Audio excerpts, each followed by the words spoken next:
Muy buenos días, mis amigos. Este es el programa Ecos de la Ciencia, despertando curiosidad con la dirección y producción de su amigo de siempre, Francisco Vinicio Ayala.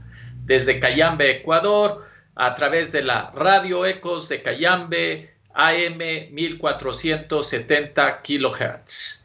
Ya saben, aquellos que deseen contactarse y hacer preguntas, lo pueden hacer a través del fanpage de Facebook, que estaremos contestando sus inquietudes en lo posible a medida que avancemos en el programa.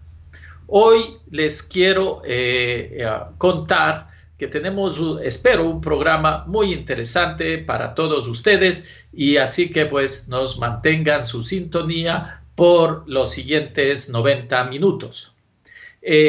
Primero, quiero también agradecer. Ustedes saben que pues es posible este programa por nuestros auspiciantes, y dada la situación actual que estamos entrando de acuerdo a las indicaciones del gobierno nacional en rojo, el Bahía Pacari, a través de sus almacenes Fashion Pacari y Hogar Pacari, reinician sus operaciones con entregas a domicilio, tal cual lo exigen los protocolos que están en el momento en efecto. Así pues, ya saben, mis amigos, Fashion Pacari, con todos los tipos de ropas y accesorios, y asimismo Hogar Pacari.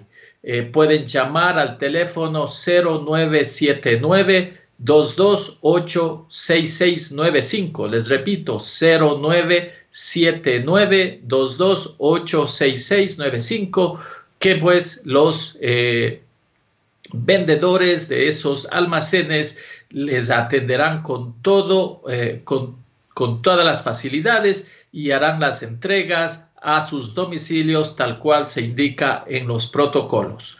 Como reinicio de las actividades, Bahía Pacari anuncia importantes descuentos para este mes de mayo que pueden aprovechar, y así también ayudar en las limitaciones de liquidez que existen hoy entre toda la ciudadanía. Pues ya saben, mis amigos, en el mes de mayo grandes descuentos, y claro, también para poder celebrar a las madres que están con ustedes en las casas. Mientras tanto, ya saben, manténganse en sus casas. Bueno, yendo ya hacia el programa, como siempre, les tenemos la primera parte, la de comentarios, y la segunda de entrevista. Les cuento que hoy tenemos como invitado al doctor Augusto de la Torre, un importante economista que con sus opiniones y influencia está en todos los medios de comunicación nacional, y también de manera con sus comentarios también da y provee opiniones sobre lo que debe hacerse en la política y en la política económica nacional. Así es que vamos a tener una entrevista con él y vamos a tratar específicamente sobre la situación del sector floricultor, que es muy importante para los cantones Pedro Moncayo y Cayambe. Asimismo, vamos a tocar un poquito con él sobre temas económicos y de actualidad. Bueno, pero antes empecemos el programa con los comentarios. En el anuncio les había ofrecido que vamos a tratar varios temas, y vamos a empezar con el tema de entendiendo de qué se trata esto de que ustedes escuchan en las redes, que se llama el seguimiento a la infección y el cerco epidemiológico. Lo hemos estado escuchando desde que empezó esto, pero no hay el detalle debido, no se entiende, y pues ahora he querido un poco explicar de qué se trata. Este es un protocolo que se hace en todos los países cuando hay infecciones de este tipo. Cuando tenemos una situación como la del Cantón Cayambe y Cantón Pedro Moncayo, donde hay un número reducido de casos relativamente, lo que tenemos que hacer es sostener y parar, no dejar que la infección crezca de manera que podamos perder el control, como ha sucedido en otras ciudades del planeta, incluyendo Guayaquil. Para ello tenemos que tener un equipo que hace el seguimiento a la infección.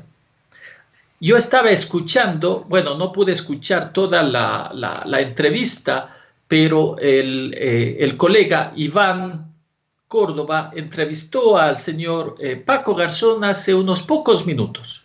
Vive en el barrio Chimbacalle, en La Esperanza, en el cantón Pedro Moncayo.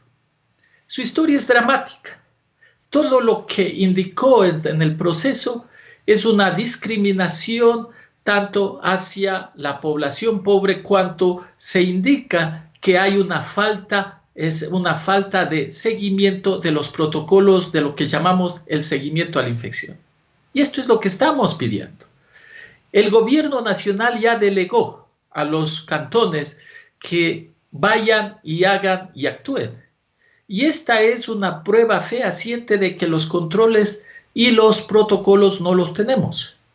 Las alcaldías y los COEs cantonales están trabajando mucho en temas generales, desinfección, quedarse en casa, entrega de víveres, pero no están todavía listos para hacer un seguimiento a la infección de manera estándar y eficiente. ¿Y de qué se trata esto?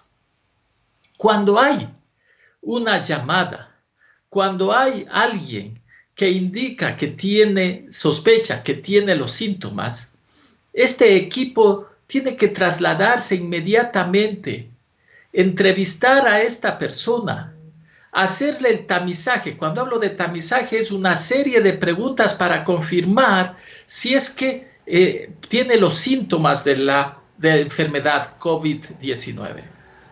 Cuando eso se identifica, entonces el siguiente paso inmediato es hacerle la prueba molecular, el PCR, y mirar los resultados inmediatamente. Pero no solamente eso. En ese momento este equipo tiene que estar preparado para preguntarle a la persona que tiene los síntomas con quién ha estado, con quién ha tenido contactos en los últimos 14 días.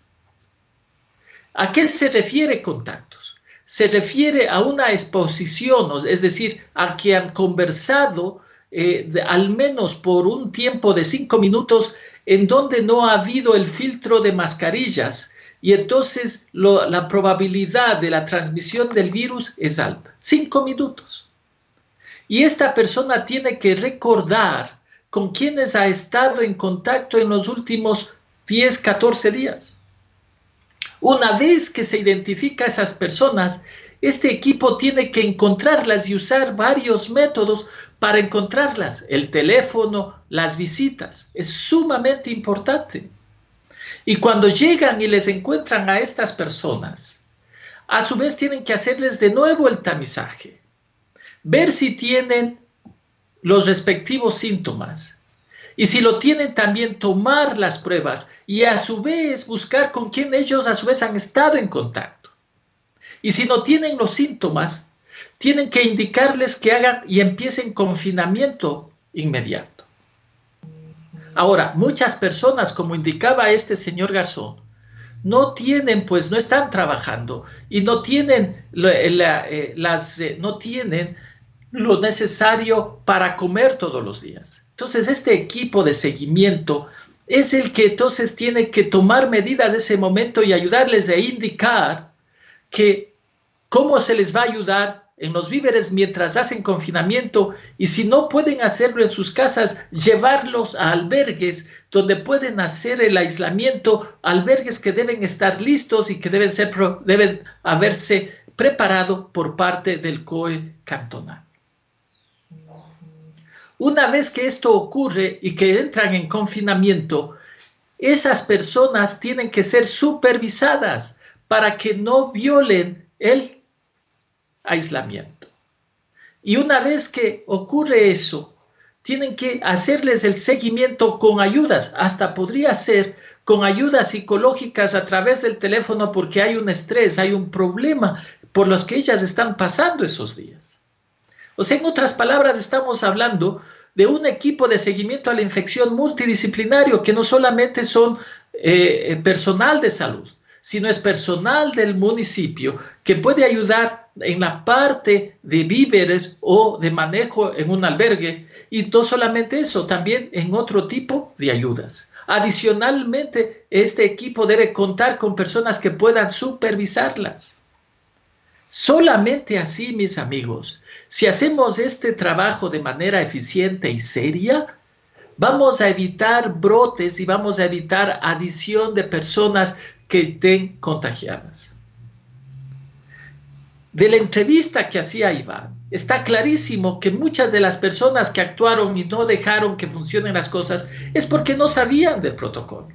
Y eso es lo que también es muy importante. El COE tiene que indicar claramente, establecer mensajes, lo que hemos dicho, mensajes directos a través de los medios de comunicación, cómo funciona este proceso para que todos ayuden. No puede haber este tipo de discriminación, especialmente a los pobres. No puede haber este tipo de discriminación en donde en vez de ayudar están haciendo las cosas peor. Imagínense en esta familia, en la desesperación de poder atender a su familiar que se estaba muriendo, yendo de un lado al otro y nadie ayudando. Y esas personas que estaban con el paciente también infectadas en su desesperación tratando de ayudar, también posiblemente contactándose con otras. Eso es no tener protocolos en marcha, no saber cómo seguir o cómo hacer el seguimiento a la infección. Vean, mis amigos, esto no es que haya, yo escuchaba hace una semana en las declaraciones que hacía el alcalde de Cayambe, decía, lo que pasa es que nosotros no tenemos el poder o la relación con el Ministerio de Salud. Ellos hacen este tipo de trabajo. Mi posición es que no. Ahora que el cantón se le ha delegado al cantón o a los cantones en general de Cayambe y de todo el país que tomen a cargo sus poblaciones para pasar de rojo, amarillo a verde, entonces es tiempo de liderar estos procesos, de asegurarse que esto esté haciéndose bien, de que tengan el equipamiento necesario y entrenamiento estas personas. Solamente para contarles, en este preciso momento, todas las ciudades del mundo están implementando este tipo de procesos. Nadie tiene la verdad absoluta, todos estamos aprendiendo, pero con sentido común e inteligencia también lo podemos hacer bien y en paralelo.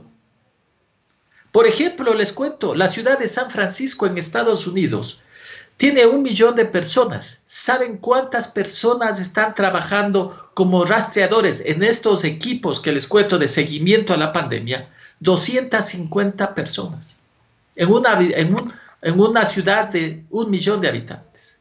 Yo asumiría que, por ejemplo, el cantón Cayambe o el cantón Pedro Moncayo, ellos deberían tener un equipo de al menos unas 10 a 20 personas listas para hacer este trabajo de manera responsable, con el equipo, el material y todo lo que sea necesario para que hagan este trabajo multidisciplinario y que el COE mire que están haciendo el trabajo bien. No es posible que, ¿no es cierto?, personal de salud ni siquiera se acerque y empiece a hablar por teléfono pidiendo información.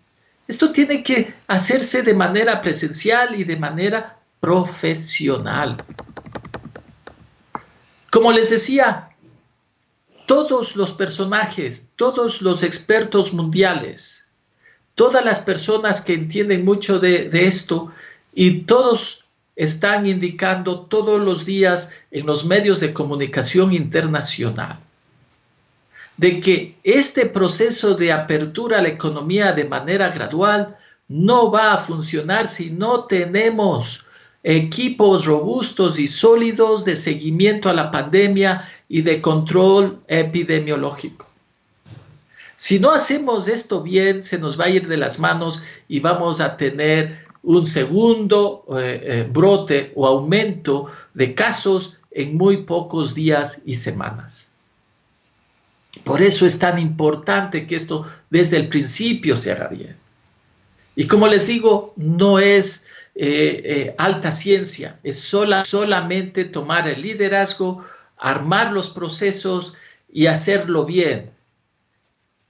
Y solamente de esta manera podremos ayudar a toda la población y podremos garantizar que nuestros cantones, nuestras poblaciones, no se nos vaya de la mano en el incremento del número de contagiados. Es por esto también que en diferentes conversaciones, en nuestro caso, en la ciudad de Cayambe, con varios amigos y varias personas que están en diferentes actividades de salud, comercial, empresarial, hemos estado discutiendo este tipo de situaciones y cómo ayudar al municipio de Cayambe y al COE cantonal para que puedan poner en marcha estas medidas. Y de manera libre, sin compromisos y todos con el deseo de ayudar. Lo que hemos decidido es que a través de un grupo de chat que le hemos llamado Salud de Cayambe, todos han ido poniendo sus opiniones, hemos ido armando sugerencias prácticas para que el COE cantonal las ponga en marcha.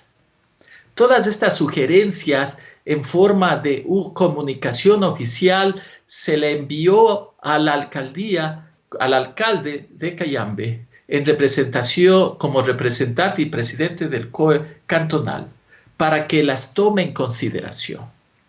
Y ahora me permito leer esa carta para que ustedes, mis amigos, miren que lo que estamos tratando es de que el cantón, sus autoridades, se preparen y pongan en marcha estos protocolos para que pronto podamos mirar el futuro de mejor manera, movernos de rojo a amarillo. Si no tenemos estos protocolos, no vamos a podernos mover a amarillo. Es más, hasta podríamos volver de rojo a total aislamiento como estábamos el mes pasado. Entonces me permito leer la carta, que pues es un poco larga y iré no muy rápido, de tal manera que todos la puedan escuchar y entender. Al señor Magíster Guillermo Churuchumbi, alcalde del GADIP de Cayambe, presidente del COE cantonal y señores miembros del COE cantonal, de nuestras consideraciones.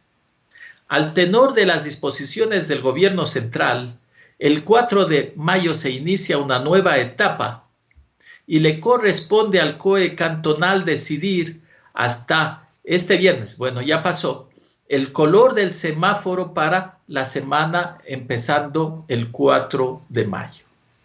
Ante esta realidad y con el objetivo principal para que las próximas semanas y meses permitamos un crecimiento lento de los casos positivos que deben ser manejados con efectividad mientras se relajan las restricciones y se abre progresivamente la economía local, nos permitimos sugerir al COE cantonal tomar en cuenta las siguientes consideraciones. Objetivos específicos. 1. Supervisar y conminar al cumplimiento de protocolos establecidos por parte de los comerciantes y ciudadanos en general. 2. Fortalecer y mejorar la comunicación pública. 3. Contar con un equipo multidisciplinario efectivo para manejar los cercos epidemiológicos y hacer el seguimiento de los casos positivos. 4. Tener la capacidad suficiente de realizar pruebas de diagnóstico y pruebas serológicas rápidas. 5. Disponer de infraestructura básica sanitaria que sirva para la atención de infectados en un número mayor al de la capacidad de salud instalada actualmente. En ese sentido, queremos sugerir las siguientes acciones concretas. Primero, establecimiento de protocolos. El COE cantonal debe exigir a todos los comerciantes el cumplimiento estricto de los protocolos de distanciamiento social, protección y manejo de clientes como son: espera para ser atendido con señales de distanciamiento mínimas, limpieza de calzado, limpieza de manos con gel, manejo dentro del comercio evitando que el usuario toque los insumos, que haya ayuda personalizada, solo 1 o 2 clientes por local a la vez y otros de acuerdo a las características de cada local. 2. El COE cantonal debe establecer equipos de supervisión sistemática para que se cumpla con estos protocolos indicados arriba. Pueden ellos hacer visitas muestrales diarias y hacer las verificaciones correspondientes. Es más, algunos comerciantes podrían establecer horarios específicos para atender únicamente a personas mayores de 60 años para asegurar su protección. Ellos podrían ir cuando ya lleguemos a semáforo amarillo. Ellos podrían ir a ciertas horas sin tener que preocuparse de posibles aglomeraciones o esperar demasiado en colas largas. Es importante establecer multas a comercios y personas que no cumplan protocolos de distanciamiento social y protección después de una alerta inicial. Para el primer incumplimiento debe haber conversación y orientación, tanto para comerciantes como para personas. Trabajadores sociales del municipio deben cumplir con su rol orientando y ayudando a las personas que están incumpliendo. Podría ser que las personas estén incumpliendo por necesidades urgentes que nosotros no conocemos, y para eso los trabajadores sociales podrían ayudar. Para el caso de comercios, cualquier falla inicial que se encuentre debería cerrarse el local de manera inmediata, orientarle a la persona que está atendiendo el local y hacer los ajustes en los protocolos o ponerlos en marcha si en caso no los tienen, y solamente así entonces permitirles que abran de nuevo su local. De persistir el incumplimiento, pues ahí sí, no toca más que una multa. Podría ser que el ejército, la policía, a pedido del COE cantonal, sean parte de aquellos que tengan tareas de supervisión del cumplimiento de estas medidas de distanciamiento social en las calles y comunidades. Pero antes, este personal debe ser entrenado, debe entender cómo son los protocolos de comercios y de personas en términos de distanciamiento, y no solamente eso, cuáles son los protocolos que se siguen para el seguimiento a la enfermedad y cercos epidemiológicos, que no pase lo que acabamos de enterarnos en el barrio Chimbacalle de La Esperanza. Que se permita también denuncias de vecinos de tal manera que puedan las autoridades tomar acción de manera inmediata, pero siempre, recuerden, siempre la primera acción es de alerta, es de orientación, es de entender el problema. Y si en caso hay incumplimiento que persiste, entonces proceder a las multas. Esto en términos de protocolos. En términos de comunicación, mis amigos, los COE cantonales deben establecer comunicación local adaptada a las condiciones de cada cantón, incluyendo como ocurre en el caso de Cayambe y Tabacundo. Deben conformarse y entrenarse las brigadas barriales y comunitarias para que ellos a su vez puedan enviar los mensajes a los vecinos Estas brigadas deben entrenarse, deben entender de qué se trata el cerco epidemiológico, de qué se trata el seguimiento a la enfermedad, de qué se trata el tema de distanciamiento social, de quedarse en casa, del confinamiento y de evitar que haya ningún tipo de discriminación. Se deben desarrollar spots publicitarios apropiados para la realidad local, con este tipo de mensajes, de tal manera que la gente aprenda qué es lo que tienen que hacer o la manera de actuar cuando se den este tipo de problemas. Es importante que en estos mensajes siempre se muestre la responsabilidad hacia los demás, que el incumplimiento de unos puede llevar a que afecte a toda la comunidad. Las personas con síntomas deben comunicarse de manera inmediata a las autoridades de salud para que ellas, con sus equipos de seguimiento a la enfermedad, realicen las pruebas de tamizaje y diagnóstico de manera inmediata. De nuevo, que no ocurra lo que acabamos de aprender en el barrio Chimbacalle. Para ello deben indicarse los teléfonos, la forma de comunicación, y el COE cantonal debe tener personal para que se asegure de que estos procesos se lleven de esta manera. Pedir a la ciudadanía el cumplimiento de protocolos y cómo comunicarse en términos de realizar denuncias. Mis amigos, con respecto al equipo multidisciplinario para cercos epidemiológicos y seguimiento a la enfermedad, el COE cantonal debe formar un equipo multidisciplinario. ¿Por qué multidisciplinario? Porque tiene que cada uno tener acciones precisas. Las personas de salud deben estar entrenadas para hacer los tamizajes, para hacer las pruebas e identificar los sospechosos. Asimismo, hacer la investigación de aquellos que han tenido contacto de manera profesional y seria para formar los cercos epidemiológicos. A medida que se va identificando a estas personas, los trabajadores sociales que deben ser parte de este equipo deben revisar si estas personas que entran en la categoría de sospechosos necesitan alguna ayuda. Primero, si necesitan alguna ayuda de víveres o si pueden o no hacer el cerco en sus casas para, de lo contrario, llevarles a los albergues. Asimismo, estas personas tienen que ser entrenadas, tienen que indicarles las razones por las que tienen que hacer estas acciones.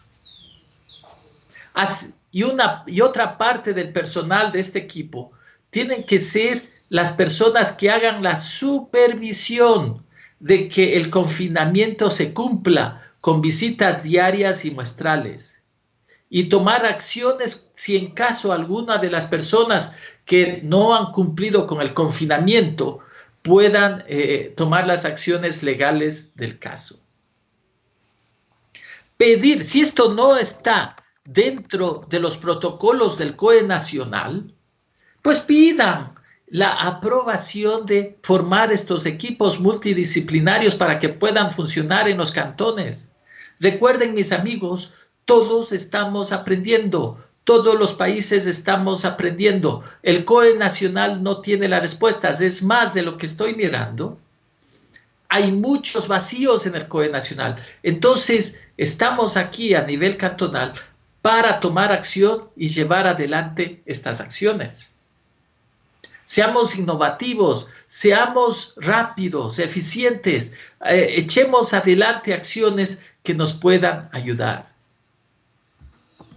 Asimismo, el municipio, el COE cantonal debe tener los albergues listos con el equipamiento adecuado para mantener a personas confinadas de acuerdo a los protocolos, si en caso ellas no pueden mantenerse en sus casas. Siguiente punto, capacidad de realizar pruebas. Fíjese en lo que pasó en Esperanza. Esperando días y días por las pruebas. En el caso del COE cantonal de Cayambe, ya informaron de que tienen un acuerdo con el laboratorio SYNLAB. Entonces, asegúrense, debemos asegurarnos que al menos podamos tener, si en caso hay un brote extremo un día o una denuncia, de que ese laboratorio pueda hacer un máximo de 100 pruebas diarias. Esto no va a pasar todos los días, pero si en caso llegamos a ese extremo, que puedan hacerse esas pruebas en un solo día cuando ocurra.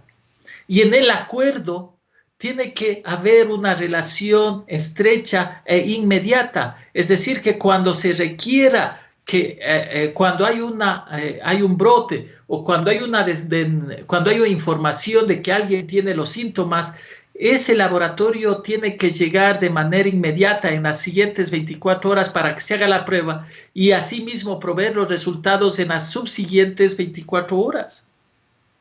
Solamente así sirve. Todas las personas que están en el cerco epidemiológico también deberían al menos tener pruebas rápidas para entender su perfil epidemiológico y el mismo laboratorio puede darle los resultados de qué está pasando con ellas. Permitir que las personas, adicionalmente, ustedes saben,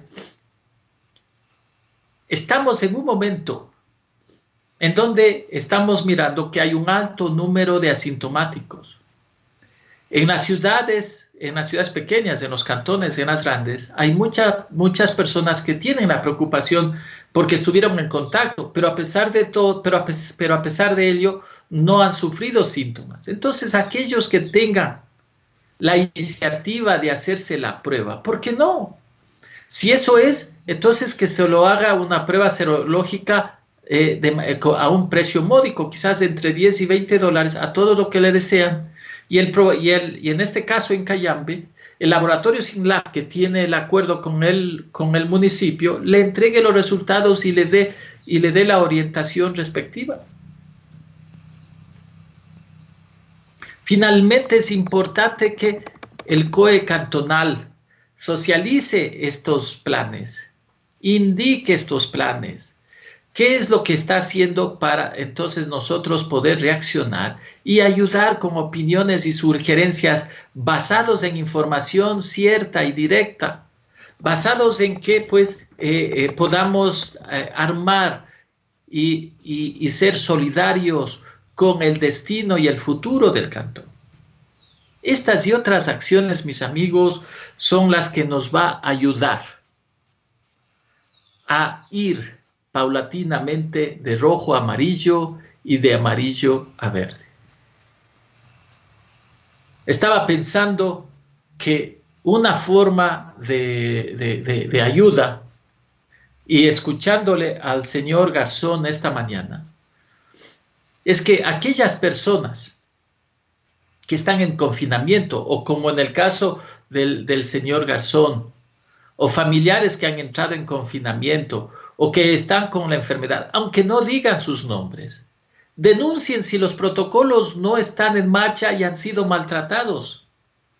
Comuníquense con la radio y que nuestros colegas les pueden hacer las entrevistas y aprender de su experiencia para de esa manera nosotros como ciudadanos entender si el COE está haciendo o no su trabajo. Es la única manera, porque como se debe mantener discreción y ética, y hay en la ley que no podemos conocer los nombres de las personas que están en el cerco epidemiológico o aquellos que han sido sospechosos, que está muy bien, les pediríamos a las personas que están en esa situación, si han sido maltratados, discriminados, aunque sea sin dar los nombres, se comuniquen con los medios de comunicación, se comuniquen con la radio Ecos de Cayambe y puedan contar su historia para así de esa manera contrastar y preguntar y enfrentar a las autoridades de que los protocolos no están en marcha. Porque de solamente que ellos nos indiquen que hacen cosas no es suficiente. Tenemos que saber si es que lo están implementando bien o no.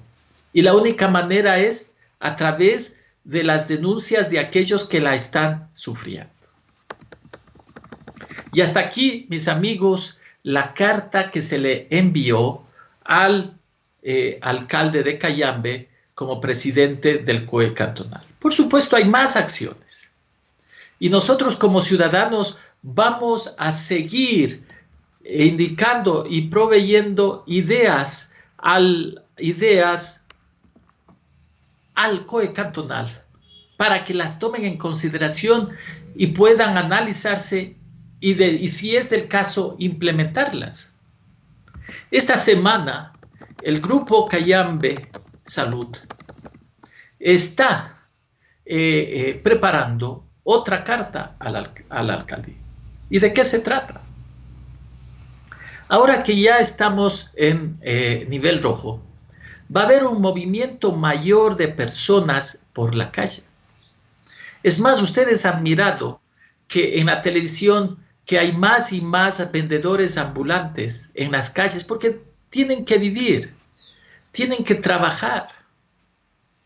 No pueden permanecer en la casa a no ser que tengan ayuda. Y si no hay ayuda, de algo tienen que vivir. Entonces, vamos a ver, a medida de que pasen los días, de que más personas van a estar en las calles, más personas en los mercados, más personas exponiéndose a la enfermedad. Entonces, nuestra solicitud para esta semana es la siguiente. Es ¿por qué no hacer un inventario de las personas que están haciendo estas actividades en la calle? Vendedores ambulantes, vendedores de mercado, vendedores de locales, aquellas personas que tienen más de 50 personas de contacto diario. Ustedes sabían que la probabilidad de contagiarse cuando dos personas están hablando y tienen mascarilla las dos personas, la probabilidad es solamente menor, quizás es o alrededor del 2%.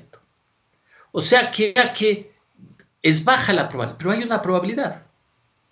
Pero si tenemos personas que son vendedores ambulantes, personas que están en la calle, en los mercados, que están vendiendo o en los locales, y todos los días tienen que lidiar y tratar y conversar con más de 50 personas, estas son entonces las que tienen mayor riesgo. Porque a mayor número de personas que uno se contacta, mayor es la probabilidad de contagio. Entonces, ¿por qué no a estas personas también hay que ayudarlas?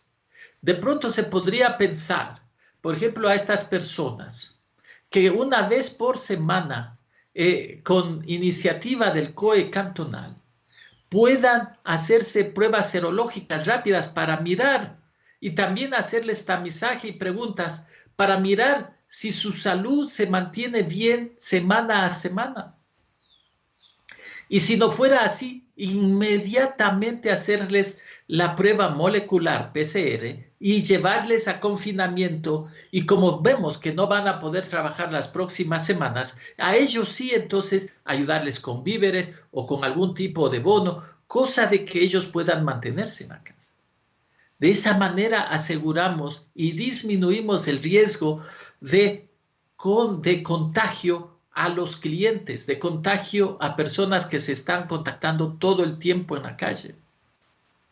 Esto no lo está haciendo ni Guayaquil ni Quito. No lo están haciendo, recién se está pensando en otros países. Hagámoslo. Es parte de la necesidad de ser innovativos, de ponernos al frente. Como bien decía un personaje importante, el gobernador de Nueva York que tiene a mando toda la crisis en Nueva York, él decía, siempre estamos detrás de la enfermedad. Pongámonos delante, seamos más rápidos que la enfermedad. Y eso es lo que podemos hacer también a nivel cantonal. ¿Por qué no nos ponemos adelante y empezamos a proteger a todas estas personas que están expuestas todos los días y que tienen muchísimo contacto? Es más, en los protocolos a los comercios, ¿por qué no pedir a los comercios, al menos a los grandes, que al menos una vez a la semana se haga al menos pruebas rápidas y protocolos de tamizaje para que estén seguros de que siempre semana a semana tener tener la seguridad de que estas personas están libres de la enfermedad.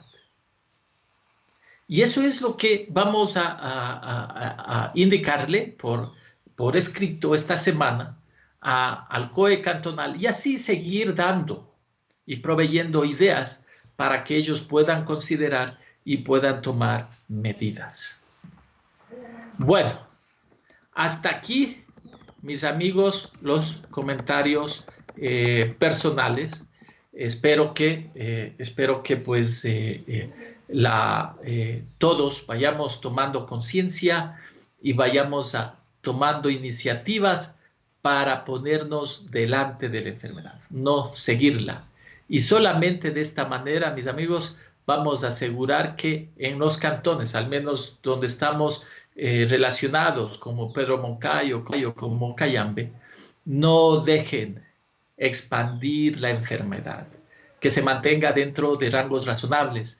Y nosotros sabemos que van a haber más casos, pero que esos casos adicionales vayan creciendo paulatinamente y los podamos controlar. Que no ocurran situaciones como la que hemos vivido en la ciudad de Guayaquil y en muchas otras ciudades del planeta. Hasta aquí el tema del comentario personal. Ahora vamos a pasar, vamos en la segunda sección o en el segundo bloque de este programa, vamos ahora a pasar al tema económico. Tuvimos la oportunidad de entrevistarle al doctor Augusto de la Torre hace un par de días. Él por cuestiones profesionales y que tiene no podía acompañarnos hoy día, así es que tuve que entrevistarle hace un par de días. Después del corte comercial vamos a pasar la grabación de esta entrevista que ocurrió hace el día sábado. Recuerden, el doctor Augusto de la Torre fue gerente central del Banco del Ecuador en los años 90, luego fue economista en jefe para América Latina del Banco Mundial en la década de los 2000 y actualmente es profesor adjunto de la Universidad de Columbia en Nueva York y adicionalmente en paralelo es director del Centro de Investigaciones Económicas de la Universidad de las Américas de Quito. Entonces, mis amigos, vamos a pasar inmediatamente a la entrevista después de unos spots publicitarios. Jaime, por favor, adelante y luego seguimos con la entrevista.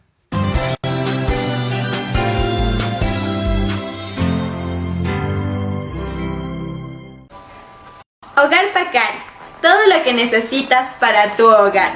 Productos importados y en las mejores marcas. Artículos deportivos, accesorios de cuidado personal, plásticos, cristalería, aluminio, artículos de oficina y accesorios para tu mascota. Todo esto y mucho más, solo en Hogar Pacari y a excelentes precios. Visita nuestra página de Facebook y entérate de todas nuestras promociones o escríbenos a nuestro WhatsApp y te haremos llegar todas las ofertas y descuentos de Hogar Pacari. Recuerda, Hogar Pacari cuida del bienestar de tu familia. Quédate en casa.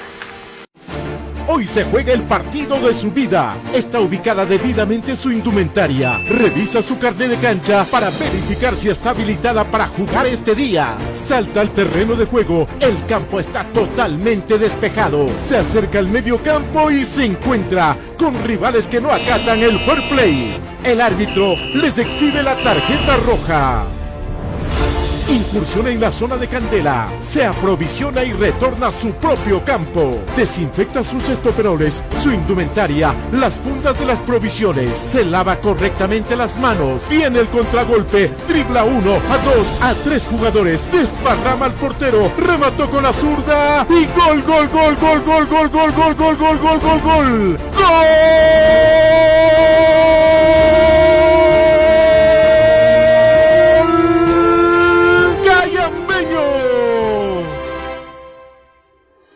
Coterráneos, En este partido, literalmente nos jugamos la vida. Acatemos las disposiciones de las autoridades. Salgamos de casa cuando sea estrictamente necesario. No compartamos información no verificada y cuidemos de nuestras familias. Ya vendrán tiempos mejores en donde nos demos un gran abrazo de gol. En Cayambe, le goleamos al coronavirus. Es un mensaje de Radio Ecos de Cayambe, Ecos Deportivos y Click Producciones.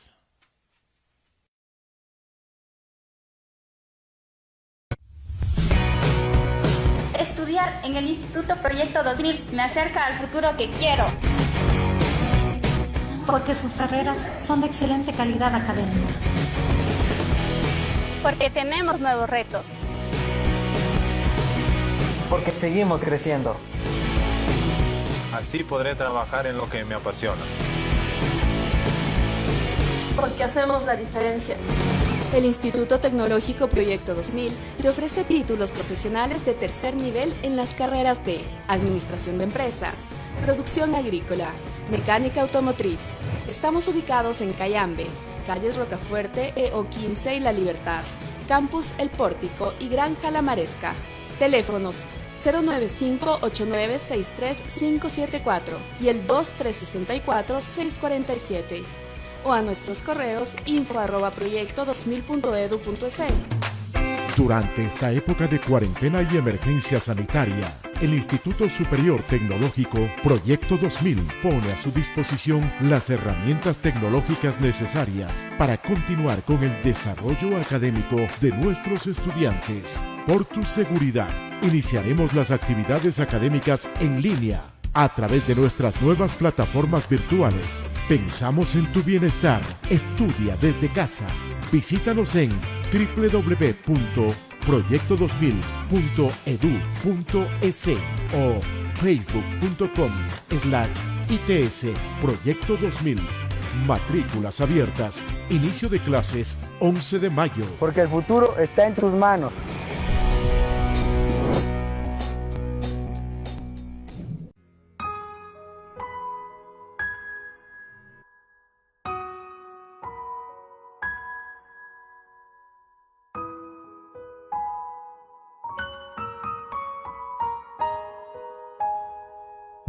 Nacimos de un tronco fuerte e inquebrantable. Crecimos a la sombra de ese gran árbol. Su transparencia, credibilidad, rectitud y apego a la verdad le hicieron merecedor del respeto de varias generaciones de cayambeños. Hoy los tiempos han cambiado. La tradicional Radio Ecos de Cayambe en amplitud modulada ya se escucha en el mundo entero. Además, se ha sumado la imagen y la magia del video. Pero algo no ha cambiado. Hablar la verdad con frontalidad, siempre apegado a la ética periodística, es el legado primordial que nos deja Juan María Córdoba Solá.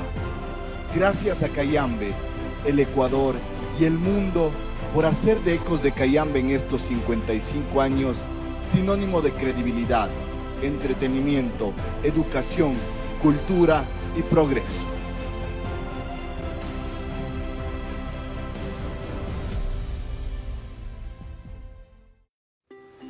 Fashion Pacari. Viste elegante con las mejores prendas importadas en las mejores marcas. Y lo más importante, a precios módicos. Disponemos de ropa para cualquier ocasión, de damas, caballeros, niños y bebés. También contamos con accesorios de bisutería, carteras, cosméticos y zapatos. Todo lo que necesitas te lo llevaremos a tu hogar y sin recargo adicional. Visita nuestra página de Facebook como Fashion Pacari o escríbenos a nuestro WhatsApp y te haremos llegar todas las ofertas y descuentos. Y recuerda, lo más importante, y por tu seguridad, quédate en casa.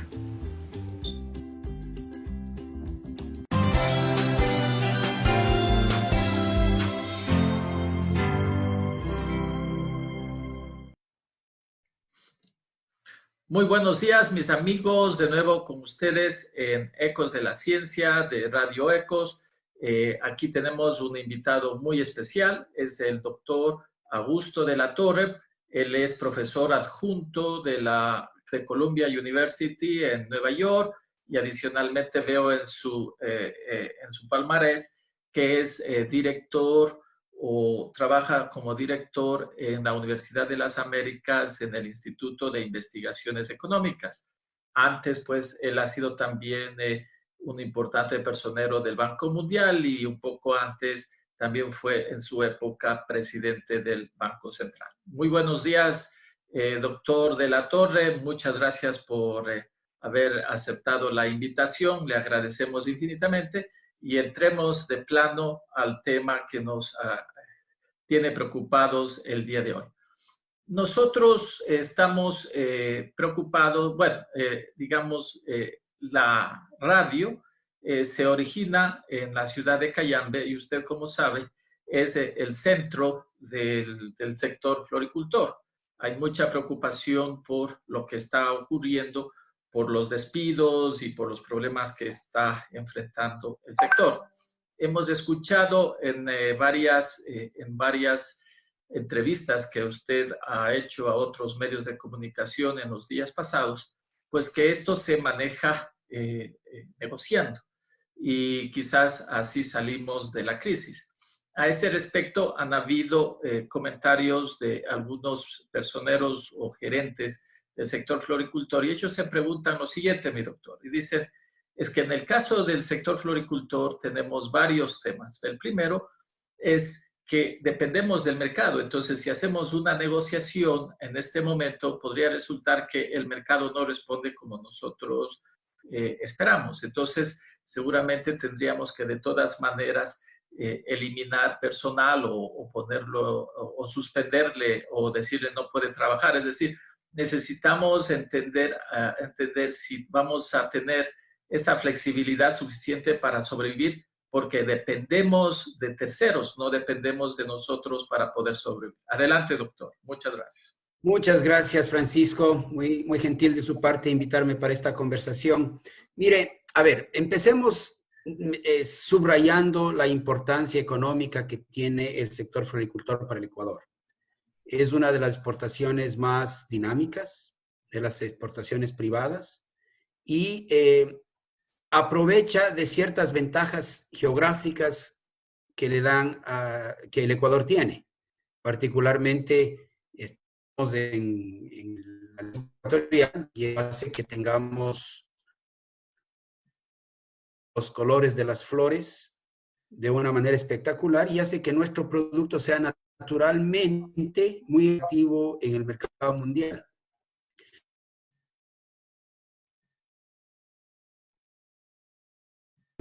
Porque la industria floricultora es un gran empleador en el país, utiliza mucha mano de obra e incluso utiliza mucha mano de obra femenina.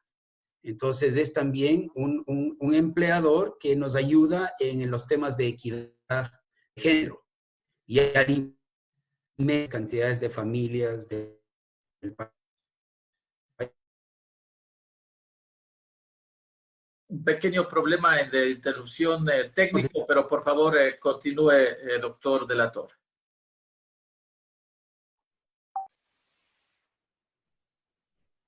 Ahora le escucho. Ahora sí. ¿Qué pasó? Muy bien. Entonces, continúe, por favor. Muchas gracias. La industria para el empleo en nuestro país es enorme. Y por tanto es una industria que tenemos que preservar. ¿Cómo podemos preservar esa industria en una crisis de esta magnitud? Bueno, lo primero de lo primero, tenemos que darnos cuenta que esa industria no va a poder prosperar otra vez a menos que haya una reducción muy importante de costos para poder posicionarse otra vez en competencia con Colombia y otros países exportadores de flores. Y ahí, indudablemente, si queremos bajar los costos, vamos a tener que trabajar en una serie de frentes. Pero uno de ellos, indudablemente, es el tema laboral. Entonces, vamos a tener que encontrar un camino para que la industria de flores pueda emplear lo que más pueda. No va a poder emplear a todos los trabajadores de golpe. Va a tener que hacerlo de a poco, pero que pueda emplear lo que más pueda y dar empleo, incluso si eso implica una reducción importante de los sueldos. y va a tener que negociar con los financistas también para tener un alivio en el lado de la deuda. Y eso debería ser posible hacerlo si es que el Congreso aprueba esta ley que permite un periodo de 2 años en los cuales el acuerdo entre las partes es la ley. Y el acuerdo entre las partes tiene que reconocer que, como usted bien decía, hay empresas cuyo flujo de ventas es incierto porque no depende de la empresa. Entonces van a tener que haber acuerdos en los que el empleador le va a tener que decir a los trabajadores, mira, empecemos con 10. Si empezamos a crecer, yo contrato 15. Si crecemos más, y puedo incluso mejorar los sueldos, pero arranquemos con una base baja y todos propongámonos que si esta cosa va mejorando, toda la situación de la empresa, de los sueldos, de los empleados va mejorando. Entonces necesitamos muchísima flexibilidad y entendimiento y mucha capacidad de cooperación para que entre todos, haciendo concesiones, logremos salvar las unidades productivas. En ese sentido, doctor, un poco la preocupación del sector floricultor ha venido ya desde antes de esta pandemia.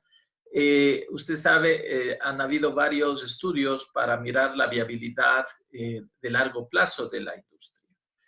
Porque la industria, en términos de precios en el exterior, se han mantenido constantes en dólares, hablamos de los últimos 5 o 6 años, pero el sector se ha visto envuelto en un proceso agresivo de reducción de costos y de mejoras de productividad en los últimos años para seguir sobreviviendo y, digamos, aportando los cerca de 900 millones de dólares en exportaciones.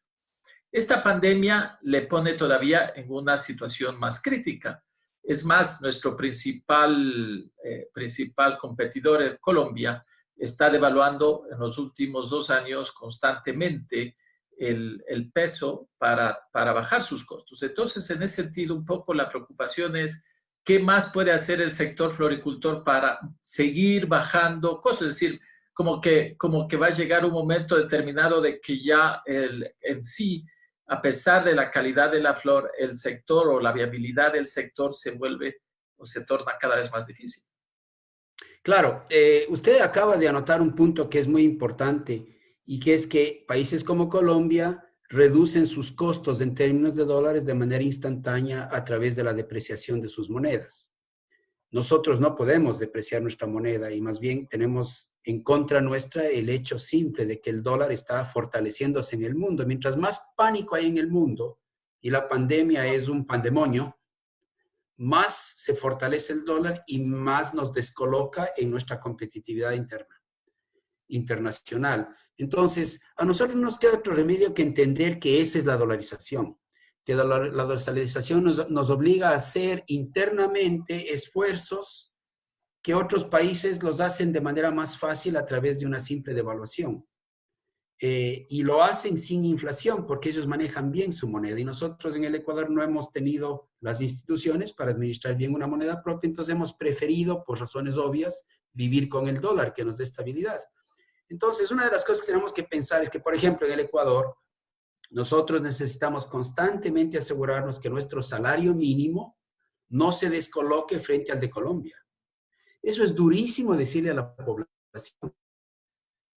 Si el salario en Colombia en dólares, el salario mínimo en dólares ahora como 250 al mes, no puede el Ecuador competir con Colombia si nuestro salario mínimo es el doble, es casi el doble, $400 al mes.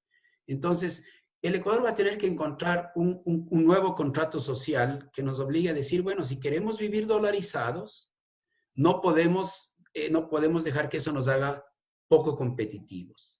Entonces, yo, por ejemplo, creo que nos va a tocar cosas un poco difíciles, ¿no? Como, por ejemplo, nosotros vamos a asegurarnos que nuestro salario mínimo no quede descolocado frente al de Colombia y al del Perú.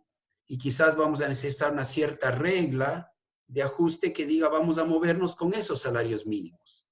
Es duro, es tremendamente duro, pero lo que la gente, los ecuatorianos tenemos que acordarnos que si nosotros bajamos los costos, también van a bajar los precios.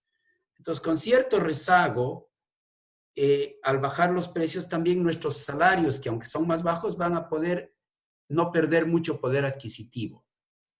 Entonces, Esa es la realidad.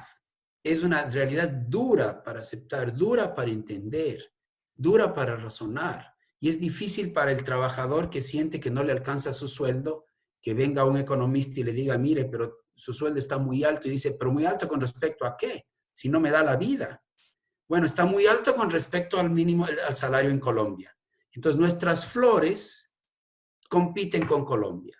Nuestro camarón compite con otras partes del mundo. Nuestra industria agrícola compite con otras partes del mundo. Entonces, si queremos quedarnos con el dólar, y es obvio que todos queremos en el Ecuador eso, tenemos que aprender la implicación de que no podemos tener salarios promedios en el Ecuador que estén descolocados con respecto al resto del mundo. No nos da la productividad económica. Simplemente no nos da. Uno de los digamos, fenómenos interesantes que se ha dado en el sector floricultor, y estamos hablando en las áreas Pedro Moncayo, Cantón Cayambe, es decir, al norte de Pichincha, donde hay, digamos, una importante parte de la producción, es que para poder tratar de competir internacionalmente, las empresas se han ido consolidando y se han ido agrandando. Pero a la vez también han empezado a florecer lo que llamamos las microempresas. Es decir, ex empleados que trabajaban y aprendieron la actividad, se separaron y han empezado a hacer empresas de 1, 2, 3 hectáreas, en donde pues ellos tienen 2, 3, hasta 5 empleados que trabajan de manera informal y que todos esos ahorros los llevan a poder vender la flor. Es decir, estamos hablando de los dos extremos, unos que están consolidándose y haciendo economías de escala, mientras que otros entrando a la informalidad. Se estima que hay de estos casos seguramente más de 1,000 microempresarios. Claro, o sea, la informalidad en nuestros países es una válvula de escape. Cuando la formalidad es muy costosa y no nos permite sobrevivir, los trabajadores y las empresas se van a la informalidad. Y cuando si hiciéramos un estudio de cuáles son los salarios implícitos en estas unidades micro que usted menciona, informales, uno vería que ahí los salarios implícitos son bajísimos. Porque como están fuera de la formalidad, ellos son familias, pagan remuneraciones muy bajitas y logran competir. Entonces, la informalidad, si no hacemos, digamos, cosas a nivel formal, bien hechas en el Ecuador, la informalidad va a crecer tremendamente, porque la única manera de sobrevivir va a estar bajo las leyes formales y trabajar de manera informal. Ahora, estas unidades de producción de flores que usted menciona, que son pequeñas, yo no sé hasta qué punto las economías de escala dominan en el sector floricultor. Si las economías de escala son muy importantes, y yo no conozco porque no soy un experto sobre ese sector, si las economías de escala son importantes, entonces tener unidades de producción muy pequeñas nos perjudica. Puedes bajarte los sueldos a través de sueldos mucho más bajos, pero a lo mejor no puedes conseguir economías de escala. Entonces necesitamos una combinación de los dos. La otra cosa que está pasando en el Ecuador es que necesitamos irnos a nichos de mercado de mayor calidad. Eso estamos haciendo con el café, porque ahí en esos nichos de mercado los precios son mayores. Entonces no sé si en el mundo de las flores haya nichos de mercado de mayor calidad en los que podríamos colocarnos. Y una última cosa que nos puede ayudar mucho, pero por el momento no nos ayuda, es ir bajando poco a poco la percepción de riesgo del país. La prima de riesgo soberano bajase, las tasas de interés en el Ecuador bajarían. Entonces podríamos compensar en parte la falta de competitividad en los sueldos, en los salarios, podríamos compensarlos en parte con una reducción importante de los costos de financiamiento. Podríamos tener una tasa de interés por debajo de la de Colombia, porque la tasa de interés en Colombia refleja una moneda propia, entonces tiende a ser más alta que la tasa de interés en dólares. Lamentablemente en el Ecuador no podemos conseguir ese beneficio porque tenemos un país que se ha desprestigiado tanto internacionalmente que tiene un riesgo, una prima de riesgo país altísima. Nos ven como, digamos, como un país que no tiene credibilidad. Entonces, eso es ya una reforma más grande, institucional y legal, que el país necesita para poder bajar sus costos de financiamiento.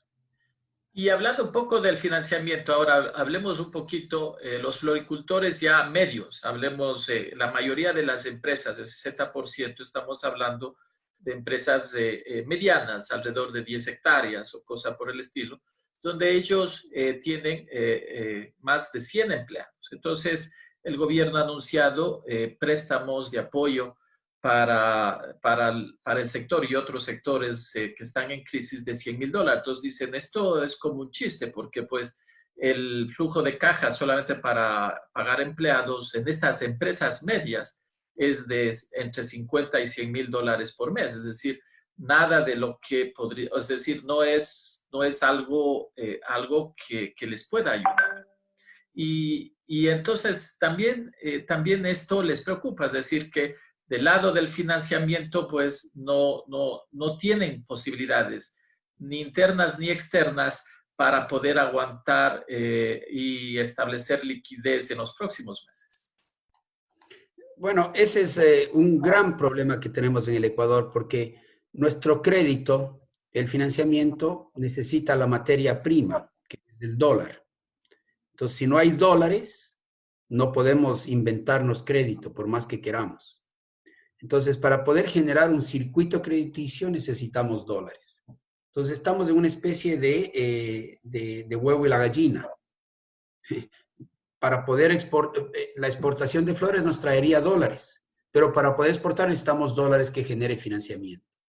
Entonces, el gobierno está, digamos, involucrado en un esfuerzo muy grande de conseguir dinero externo.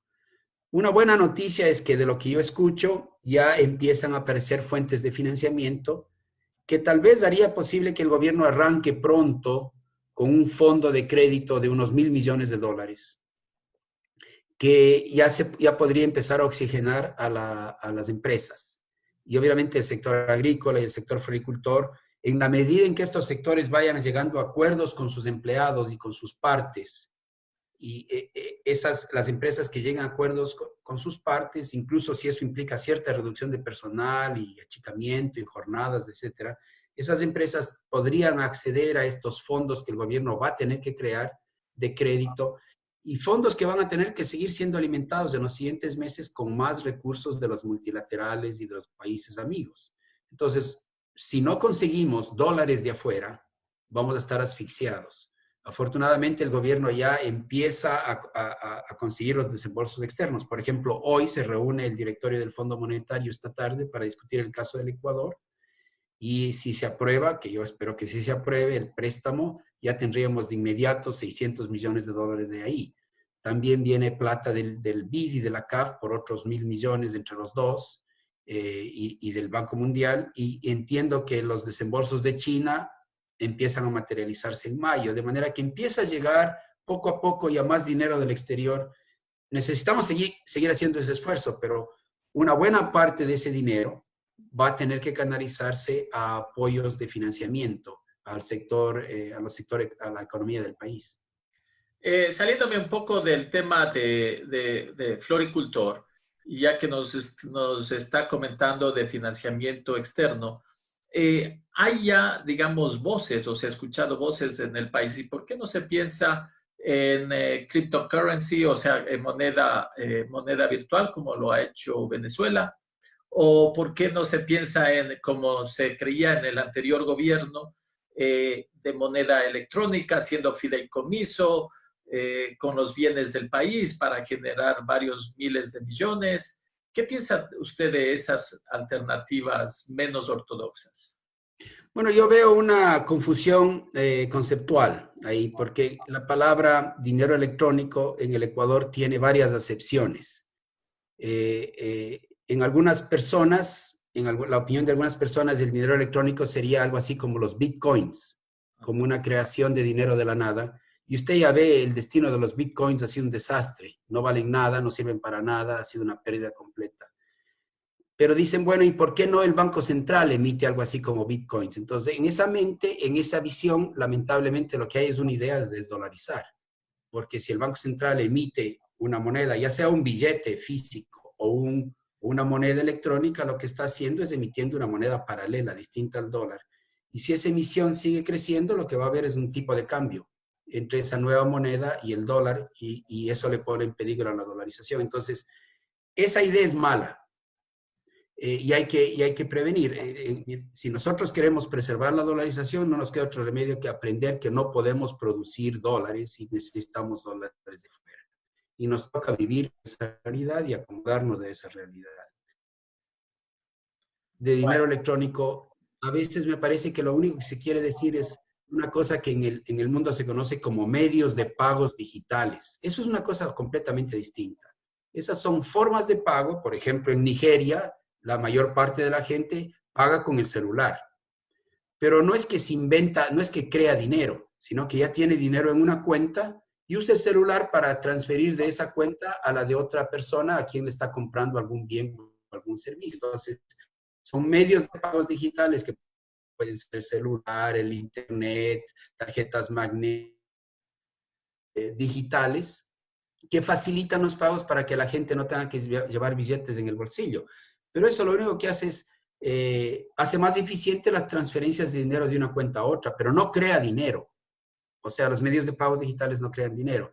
Entonces hay que separar estos dos conceptos, medios de pagos digitales que no crean dinero alternativo y esta idea de crear alguna moneda distinta del dólar, que para mí sería el comienzo de una cosa muy nefasta, que podría ser que le empuje al Ecuador fuera de la dolarización, que nadie quiere ni deberíamos ni siquiera pensar en esa idea. Okay. Gracias por la aclaración. Moviéndonos un poquito más por fuera del sector florícola, hay otros sectores pues, que también están tratando de exportar. Y uno me quisiera referir especialmente al tema de servicios y tecnología. En los últimos, yo diría 10, 15 años especialmente, han habido muchos jóvenes que se han preparado en el Ecuador y fuera y que han querido tratar y desarrollar actividades de exportación. Para decirle, hasta en mi propio caso, hemos tratado de hacer eso, más en términos de servicio y tecnología. Pero en este momento, por ejemplo, en el caso suyo, si quisiera hacer una empresa internacional de servicios de consultoría para proveer servicios de asesoría económica basada en el Ecuador, le es imposible. Y seguramente en el caso de sus propios hijos y de nuestros hijos y de aquellos muchos que han estudiado fuera y tratan de hacer algo, se les hace imposible hacer o empezar emprendimientos de este estilo para exportar servicios y tecnología. Pero cada vez este tema nadie lo habla, nunca, digamos, no es como el centro del debate. Y entonces siempre queda rezagado y constantemente hay muchas frustraciones y ahora encontramos muchos profesionales que están por ahí, por el mundo, trabajando desde fuera o con otras empresas o se mudan fuera del Ecuador. ¿Cómo revertir esta situación? Mire, Francisco, usted acaba de poner el dedo en la llaga del Ecuador, que no tenemos, digamos, el entorno regulatorio e institucional que facilite el emprendimiento. Más bien nos hemos llenado a lo largo del tiempo con una serie de tramitología innecesaria, ineficiente, que digamos, amputa la capacidad de emprendimiento. Y es aún más triste que esto pase en un terreno tan importante como el tecnológico. Porque la ventaja del terreno tecnológico es un terreno que no reconoce fronteras. De manera que si uno tiene una buena conexión al Internet, uno puede estar en cualquier parte del planeta e inventarse servicios tecnológicos que puedan ligarse con las grandes Big Tech, ¿no? Con Facebook y con Google y con Amazon. Mire usted, le voy a dar un ejemplo. Argentina, pese a ser un país que tiene muchos problemas, ha logrado desarrollar una industria muy, muy eficiente y muy vigorosa de servicios audiovisuales. Entonces, muchas de las películas que se hacen en Hollywood, que tienen efectos audiovisuales, eso se los prepara en Argentina, porque hay un grupo de jóvenes argentinos que se han abierto un nicho para vender esos servicios audiovisuales a Hollywood. ¿Por qué el Ecuador no puede hacer lo mismo? Porque tenemos que limpiar todos estos impedimentos a la creatividad. Yo creo que vamos a un mundo en donde el tema digital va a ser enorme. Entonces, los países que van a tener un espacio en ese mercado de servicios digitales van a ser países que tienen varias características. Van a ser países que tienen instituciones amigables al desarrollo tecnológico y a la invención, que son países agradables para vivir, porque la gente que trabaja ahora en Wall Street puede hacer su trabajo desde una isla. En Barbados puede estar sentado, porque está conectado por el internet. Entonces, la gente escoge bonitos sitios para vivir, donde la comida sea buena, donde el clima sea bueno, donde la vida sea agradable. Entonces, el Ecuador necesita convertirse poco a poco en un buen sitio, un sitio agradable para vivir, no solo para invertir. Y necesitamos, digamos, la infraestructura de comunicación y logística que facilite estas cosas. Pero no es imposible, porque como usted bien anota, yo me he llevado la grata sorpresa de que tenemos mucho talento tecnológico en el país. Parece que nuestras universidades politécnicas, el entrenamiento en el exterior, etcétera, está produciendo gente con mucho talento tecnológico. De manera que si hubiera más cooperación, digamos, entre el sector privado y público y se pudiesen eliminar obstáculos innecesarios, esta industria podría desarrollarse. Y basta ver el caso de Argentina que le mencionaba para darse cuenta que no es imposible. Además, en estos servicios uno necesita ser un país enorme. Uno puede ser un país pequeño con buenas comunicaciones y ya está, para encontrar un nicho en el mundo creciente, inmenso de servicios tecnológicos. Pero lo que me llama a mí la atención es que o las reformas necesarias para incentivar esto no deberían tener ninguna oposición, es decir, no están afectando a otros sectores, o como ocurre en otras reformas. ¿Y por qué es que Ecuador ha desarrollado todo este tipo de trabas? Que pues es imposible. Le doy un ejemplo. Por ejemplo, para exportar servicios en otro país se requiere contratar en ese país secretarias, qué sé yo, ese tipo de personas. Pero a efectos de que puedan ser gastos deducibles, tiene que generar facturas en esos países y adicionalmente pagan un impuesto adicional del 20%, si más no recuerdo. Es decir, y esa persona, esa secretaria en ese país jamás topa el Ecuador. Entonces ese 20% no lo paga la secretaria, lo paga la empresa que está exportando. Y así ese tipo de cosas. Es una tras otra que hace que es increíble cómo es que nadie, o digamos, no ha habido el interés ni de gobiernos, ni de asesores, ni quizás el sector de servicios de exportación, como no tiene defensores, entonces nadie está trabajando en ellos y es una cuestión ahí permanente que no deja salir al país. Usted tiene toda la razón. Es una pena, el sector público ecuatoriano, en vez de verse como un creador de bienes públicos que facilita la innovación y facilita los proyectos, se ha convertido en una burocracia pesada que estorba la creatividad. Y yo creo que ahí esto sí se puede reparar. Yo diría, podemos aprender, por ejemplo, vea usted el caso de Costa Rica. Lo que en Costa Rica hay, que es un gran activo social, es que hay una comunicación bastante fluida entre el sector privado y el gobierno. De manera que hay mesas de trabajo constantes en donde el sector privado le presenta al gobierno y le dice, mira, yo tengo estos proyectos, pero me estoy topando con estas regulaciones que me impiden o la ausencia de estas bienes públicos que me ayudarían. Y de esa conversación salen grandes cambios. Mire, le voy a dar un ejemplo. Yo estuve en Costa Rica cuando se discutía, cuando el sector privado le trajo al gobierno la idea de que Costa Rica podía ser competitiva en la producción de equipos médicos de alta sofisticación, los marcapasos, cosas de ese tipo. Y el gobierno dijo, no te puedo creer que nosotros podamos hacer esto. Y los del sector privado le dijo, mira, tenemos buenos médicos, buena educación, buenos tecnólogos, buenas universidades, pero nos falta cosas como cuartos fríos y sistemas de esterilización. Y no podemos hacer eso porque hay estas regulaciones y nos falta esta otra regulación. Yo estaba ahí escuchando, interesado en esta conversación. Fui 2 años después a Costa Rica y Costa Rica ya está, la mayor exportación de Costa Rica en este momento son equipos médicos de alta sofisticación.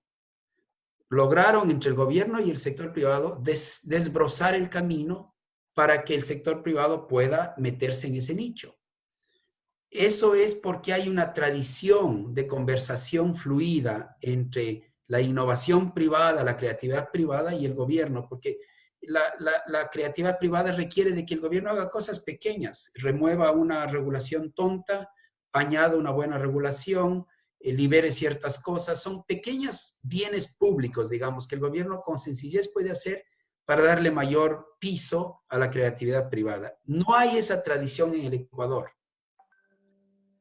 Parte es porque, digamos, el gobierno de Correa nos dejó esta idea de que el sector privado es malo y el sector público es bueno y que el uno quiere aprovecharse del otro.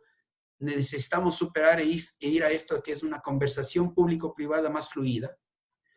Cuando el gobierno es profesional, el sector privado no le captura. Hay que evitar que el sector privado le capture al gobierno, pero un gobierno profesional de servidores públicos responsables está buscando los caminos del crecimiento de la productividad.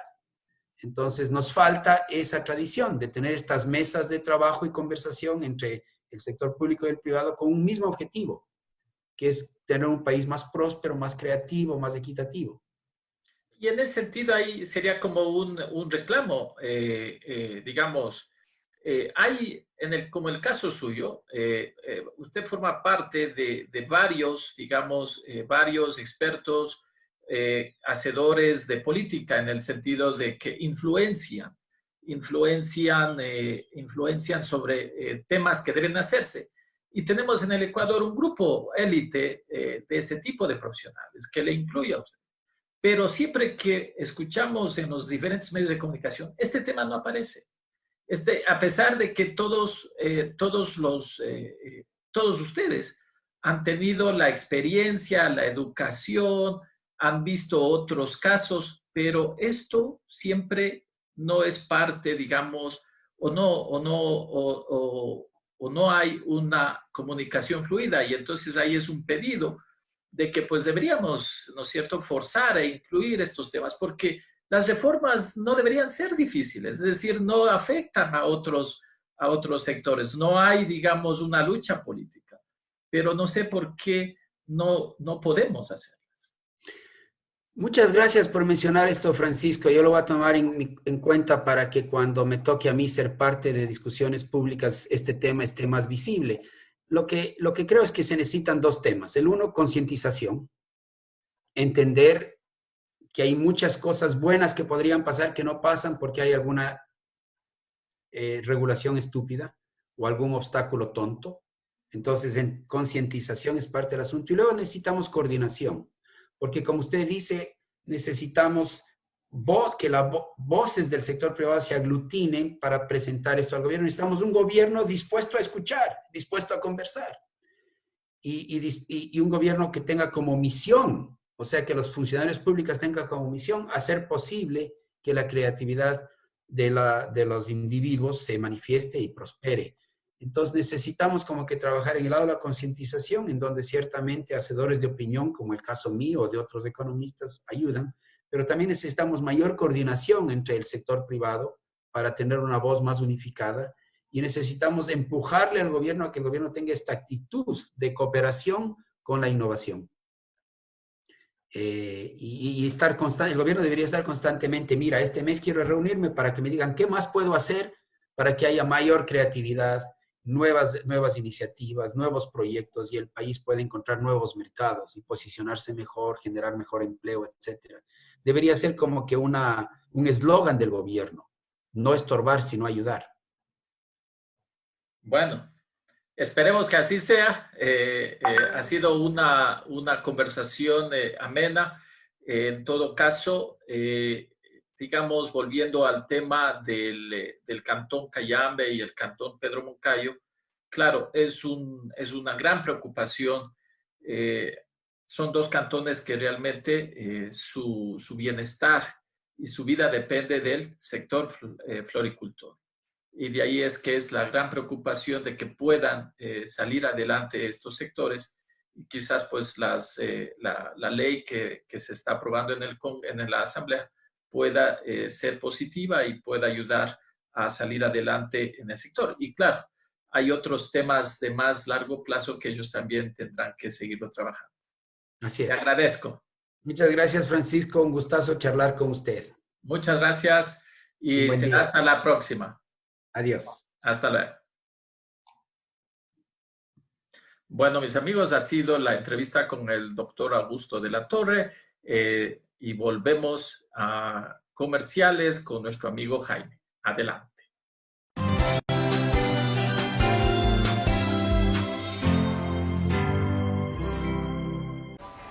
Hogar Pacari, todo lo que necesitas para tu hogar. Productos importados y en las mejores marcas. Artículos deportivos, accesorios de cuidado personal, plásticos, cristalería, aluminio, artículos de oficina y accesorios para tu mascota. Todo esto y mucho más, solo en Hogar Pacari y a excelentes precios. Visita nuestra página de Facebook y entérate de todas nuestras promociones o escríbenos a nuestro WhatsApp y te haremos llegar todas las ofertas y descuentos de Hogar Pacari. Recuerda, Hogar Pacari cuida del bienestar de tu familia. Quédate en casa. Hoy se juega el partido de su vida. Está ubicada debidamente su indumentaria. Revisa su carnet de cancha para verificar si está habilitada para jugar este día. Salta al terreno de juego. El campo está totalmente despejado. Se acerca al medio campo y se encuentra con rivales que no acatan el fair play. El árbitro les exhibe la tarjeta roja. Incursiona en la zona de candela, se aprovisiona y retorna a su propio campo. Desinfecta sus estoperoles, su indumentaria, las fundas de las provisiones. Se lava correctamente las manos. Viene el contragolpe, dribla 1, a 2, a 3 jugadores. Desparrama al portero, remató con la zurda y gol, gol, gol, gol, gol, gol, gol, gol, gol, gol, gol, gol, gol. ¡Gol!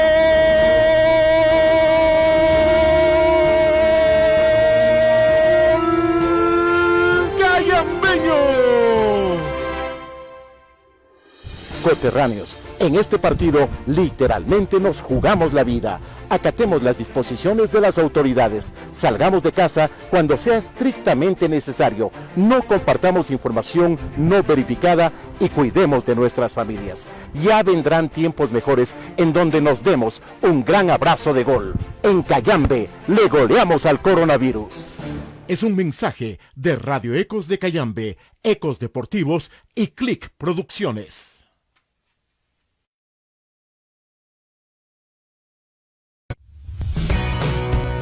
Estudiar en el Instituto Proyecto 2000 me acerca al futuro que quiero. Porque sus carreras son de excelente calidad académica. Porque tenemos nuevos retos. Porque seguimos creciendo. Así podré trabajar en lo que me apasiona. Porque hacemos la diferencia.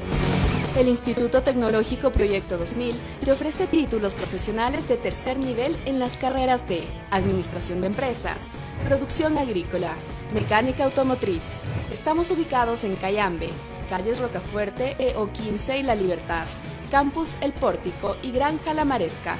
Teléfonos 095-8963-574 y el 2364-647. O a nuestros correos info@proyecto2000.edu.es.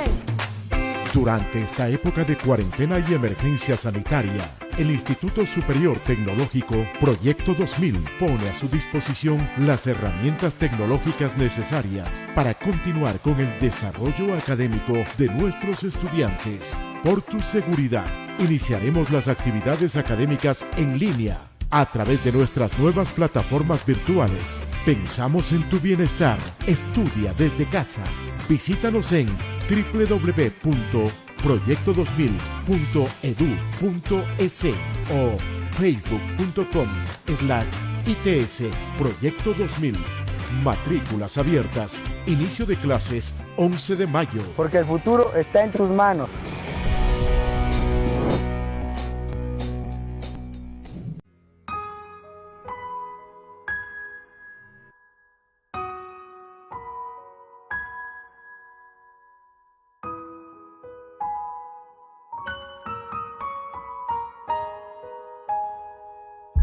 Nacimos de un tronco fuerte e inquebrantable. Crecimos a la sombra de ese gran árbol. Su transparencia, credibilidad, rectitud y apego a la verdad le hicieron merecedor del respeto de varias generaciones de cayambeños. Hoy los tiempos han cambiado. La tradicional radio Ecos de Cayambe en amplitud modulada ya se escucha en el mundo entero. Además, se ha sumado la imagen y la magia del video. Pero algo no ha cambiado. Hablar la verdad con frontalidad, siempre apegado a la ética periodística, es el legado primordial que nos deja Juan María Córdoba Solá. Gracias a Cayambe, el Ecuador y el mundo por hacer de Ecos de Cayambe en estos 55 años sinónimo de credibilidad, entretenimiento, educación, cultura y progreso.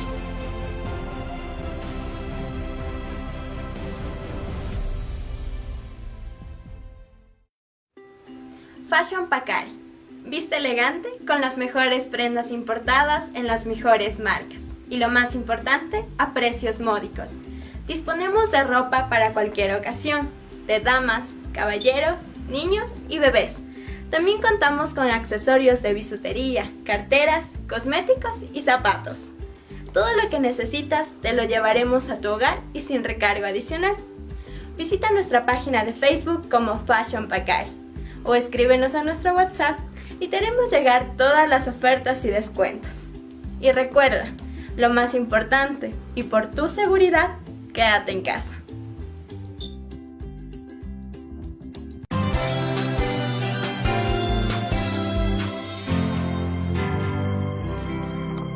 Bueno, mis amigos, de nuevo con Ecos de la Ciencia, despertando curiosidad. Estamos llegando a nuestra última sección del programa de hoy. Yo solo quisiera dejarles con algunas reflexiones de lo que hemos conversado el día de hoy. Primero, es esta reflexión de que todos debemos responsabilizarnos de nuestras acciones en los próximos días y semanas. Mis colegas me están comentando pues que ahora Cayambe está como un día regular. Me imagino el primer día de semáforo rojo quizás haya incentivado a muchas personas a salir. De todas maneras tenemos que volver a manejarnos de una manera que nos podamos proteger todos y proteger a la comunidad, manteniendo nuestro distanciamiento, usando siempre mascarillas, y esa es la primera reflexión. La segunda es insistir, y todos los ciudadanos deberíamos estar en la misma onda de insistir al COE cantonal para que tome las medidas que sean necesarias para cumplir con lo que hemos llamado el seguimiento a la enfermedad y el cerco epidemiológico. Eso es muy importante, que no se repita estas historias que hemos escuchado en la mañana y que han ocurrido en el barrio Chimbacalle, en el cantón Pedro Moncayo. Es muy importante que tome en consideración el municipio y el COE cantonal las sugerencias, las nuestras y de otros ciudadanos, que las hacemos en aras de que se puedan establecer protocolos apropiados para el cantón. No va a haber, recuerden mis amigos, no va a haber más indicaciones específicas por parte del COE nacional. El COE cantonal debe tomar su responsabilidad y establecer acciones propias que puedan mejorar y llevar adelante todo lo que es el control del esparcimiento de la enfermedad. Y eso es lo que vamos a continuar pidiendo al COE cantonal y a la vez proveyendo con opiniones, sugerencias. Y igual invito a la ciudadanía en hacer lo mismo cada vez que pues haya esta oportunidad. El otro tema, la otra reflexión que quiero hacer, y esta parte de la entrevista que hicimos con el doctor de la Torre. Los tiempos que nos vienen no son fáciles, son difíciles. va a necesitar sacrificios de todos los actores de la sociedad. Pero quizás lo que yo me quiero quedar con las palabras que él indicaba es que no solamente hay que hacer sacrificios, tenemos que cambiar nuestro paradigma para poder avanzar y poder progresar tanto en nuestras actividades, en exportación de servicios, en exportación de productos como las rosas y otros productos parecidos. Nuestra sociedad, si queremos realmente avanzar en el futuro, tenemos que cambiar de paradigma. Tenemos que entender y empezar a trabajar de diferente manera. Tenemos que ser y acomodarnos hacia las condiciones externas y siempre estar avanzando y de primera mano, siempre estar antes. Como así pedimos estar un paso adelante a la pandemia, es también un paso adelante en nuestras actividades de exportación. Miren los interesantes ejemplos que el doctor de la Torre nos indicó tanto de Costa Rica como Argentina. Entonces, debemos siempre estar, o digamos, lo mejor que nos podría pasar como resultado de esta pandemia es que vayamos cambiando nuestros paradigmas de cómo le sentimos, cómo creemos que nuestra sociedad, nuestro país debe funcionar en todos los aspectos económicos, sociales, psicológicos, éticos. Debemos ajustarnos a nuevos paradigmas para nosotros buscar y encontrar mejores caminos en el futuro. Bueno, mis amigos, hasta aquí ha sido Ecos de la Ciencia, despertando curiosidad, como siempre, tratando de traerles lo último en temas de ciencia y en los temas que nos preocupa en la actualidad. La próxima semana, de manera igual, vamos a preparar un programa interesante con todos los acontecimientos que nos ocurra en esta primera semana de Semáforo Roja. Por ahora, por favor, manténganse en casa, cumplan con los protocolos y, de nuevo, indicándoles que nuestro principal auspiciante, Bahía Pacari, ha reabierto sus puertas y puede hacer entregas a domicilio. Entonces les invitamos a que empiecen también a usar los servicios en lo posible de nuestro auspiciante, pues está ofreciendo importantes promociones para este mes de mayo. Solo tienen que llamar al 0979-22-86695, 0979-22-86695, y el personal a cargo de esos almacenes les informarán de las promociones de este mes. Y hasta aquí, mis amigos, Ecos de la Ciencia y su amigo de siempre, Francisco Vinicio Ayala. Adelante, Jaime. Muchas gracias.